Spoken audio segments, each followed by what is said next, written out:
Hola amigos y amigas, sean bienvenidos y bienvenidas a su canal. Les saluda Carlos Ayala Ramírez, esta vez para compartir con ustedes un artículo que nos ilumina, digamos, y que se constituye en esas semillas fecundas para construir una nueva civilización.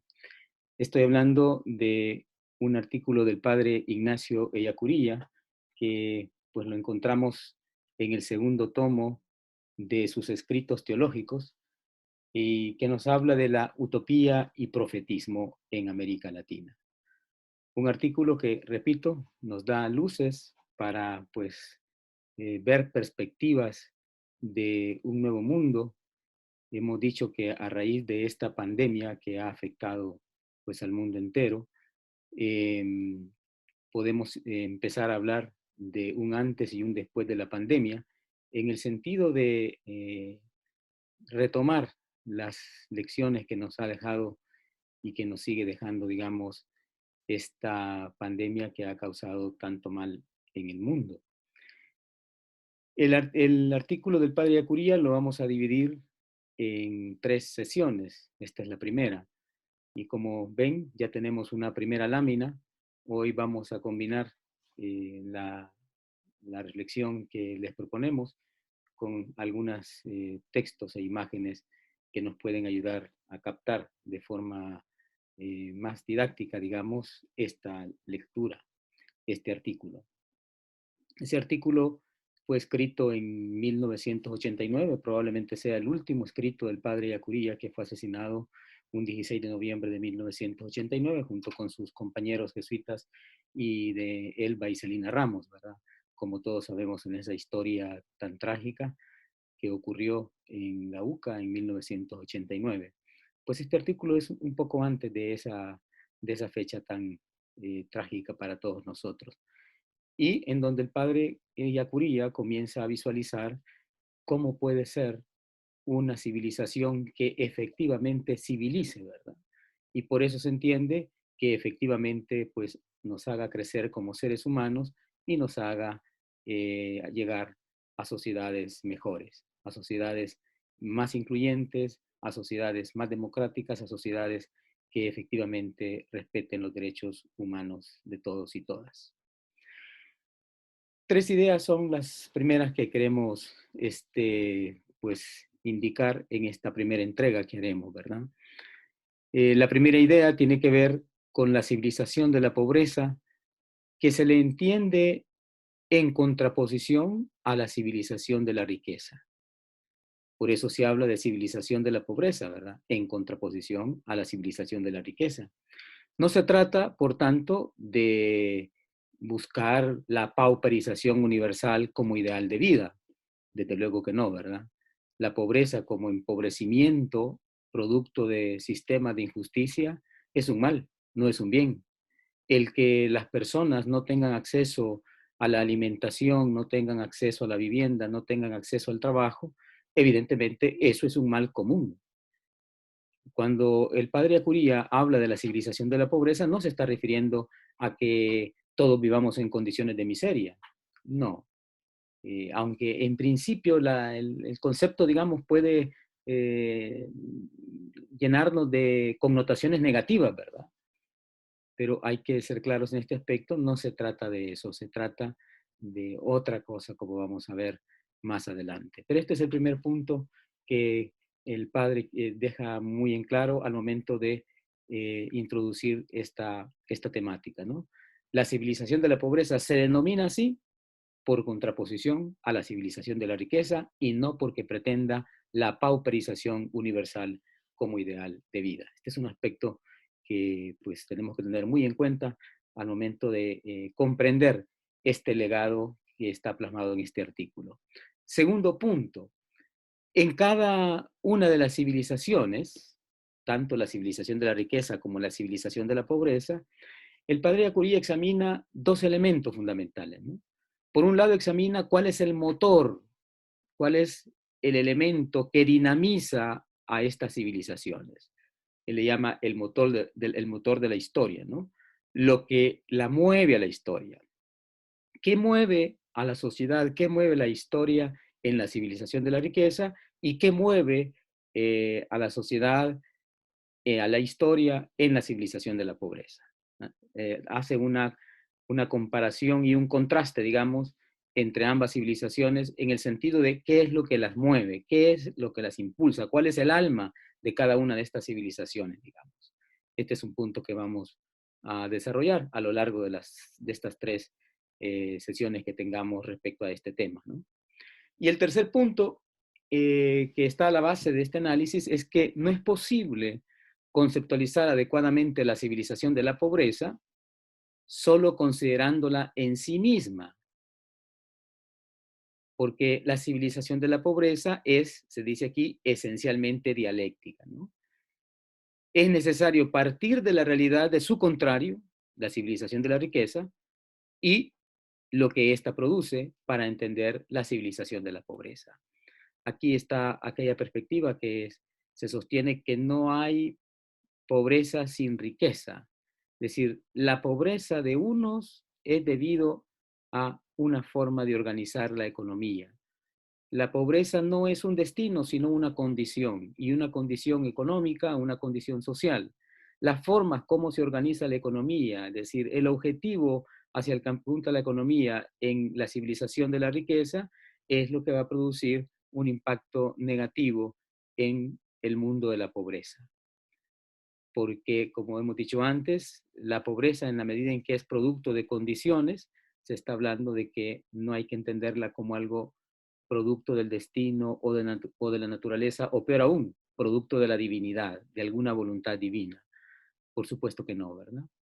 Entonces, para conceptualizar debidamente la civilización de la pobreza, hay que considerarla de cara a su contraparte, que es la civilización de la riqueza. No hay pobreza sin riqueza, la pobreza es consecuencia, digamos, de un proceso o de unos procesos de empobrecimiento, ya sea porque son sistemas que excluyen, son sistemas que matan, son sistemas que están pensados fundamentalmente para grupos minoritarios, elitistas y privilegiados. Bueno, estas son como tres ideas fundamentales que vamos a estar analizando en esta sesión. Segundo punto, los rasgos de la civilización de la riqueza. Aquí apuntamos 5 rasgos, ¿no?, que tipifican a la civilización de la riqueza. Primer rasgo es que la civilización de la riqueza propone la acumulación privada del capital como base fundamental del desarrollo. Este es un aspecto de los que causa mucho debate en el mundo antes de la pandemia y también va a seguir causando después de la pandemia, ¿no? El hecho de que se considere, así lo considera la civilización de la riqueza, que para que haya desarrollo tiene que haber acumulación privada del capital. Sin apropiación privada del capital no hay desarrollo. Por eso siempre se mantenía aquella idea de la teoría del rebalse en las economías neoliberales, ¿verdad? Hay que esperar a que rebalse la economía, que crezca enormemente para que comience a llegar a los sectores del trabajo.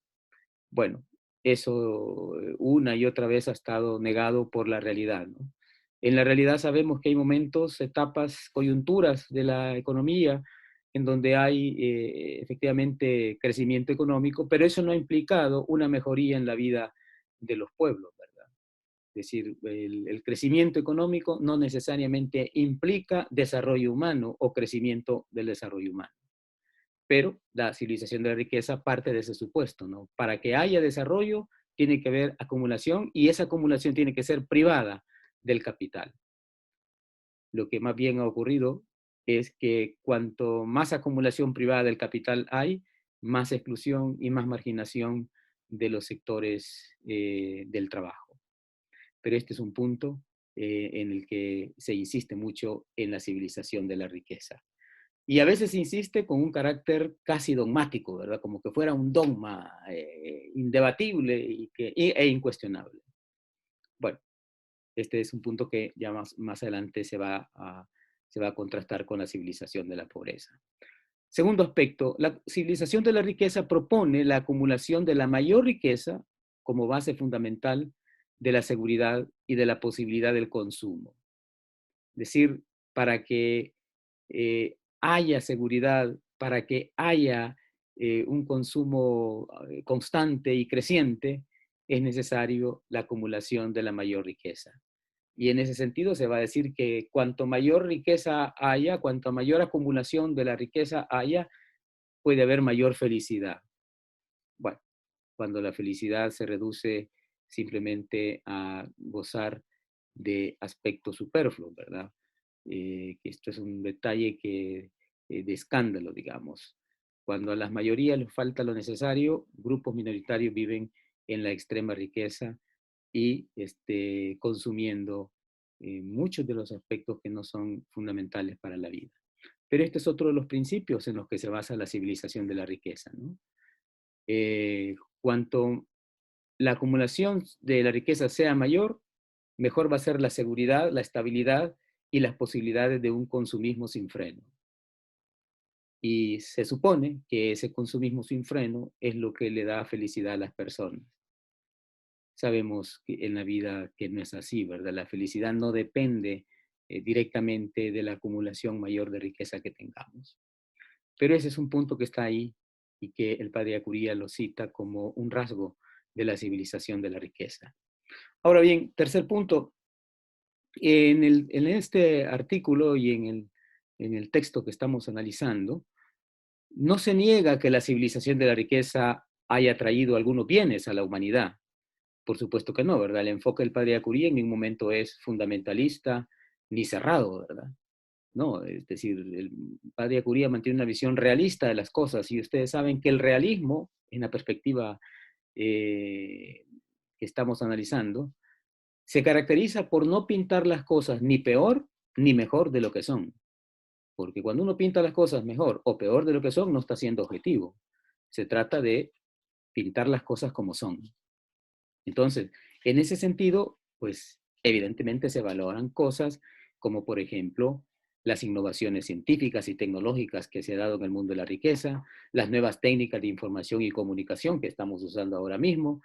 Esos bienes, esas cosas positivas, pues hay que conservarlas, ¿verdad?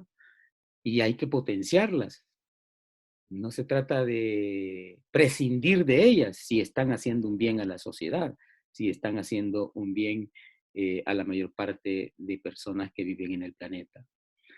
Bueno, este es un aspecto pues también interesante de notar, porque no es que haya un rechazo ciego, un rechazo dogmático, una actitud de cerrazón a lo que puede haber de positivo en la civilización de la riqueza.